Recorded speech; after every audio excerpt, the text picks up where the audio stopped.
Hey, it's Craig Chemay from ClearStarMedia.com, and today we're talking about demo reels, primarily for actors, but they're used for everybody, right here on ExpertVillage. In our last segment, and certainly you can go back and click on the site here and take a look at how we showcased some of the actors' name, the way it's presented, the music they used, maybe in a montage, or the music they used to bring their name up, the font that they chose to bring their name up, and if they did anything fancy with their name.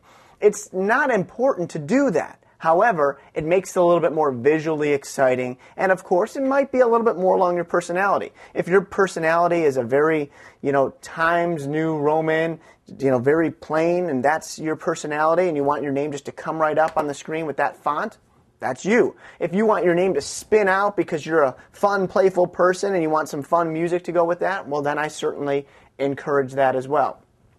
We also showed in the last segment some montages. We showed some high-energy montages, and then we went into the name, and then we went into the meat, or the best piece of acting that the actor provided us with. The other thing you want to remember when you're doing a montage is that I like to use clips, if possible, that are not used within the rest of the reel. So you want to showcase some things that are not in the rest of the reel. Like if you are doing a segment and you're on a TV show, well, and it's a great piece that you're going to use for the meat of your demo reel. Then let's not use a clip from that. Let's use a clip from something else to make the montage, because they're already going to see that later. Let's showcase a lot of quick little clips in your montage and with your music, and make it real exciting of other things that you have to offer. If you don't have a lot of stuff, that's okay. Maybe the montage isn't something you want to get into, or maybe we'll do a really short montage. Speaking of short, the montage, I think, should stay under 30 seconds.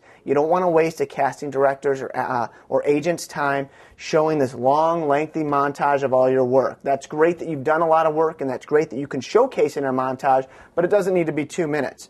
Let's get right to the meat of your reel. Finally, what do you put at the end of the reel? Well, we'll talk about that, because we're running a little low on time in our next segment, so you'll have to find out what it is. Stay tuned.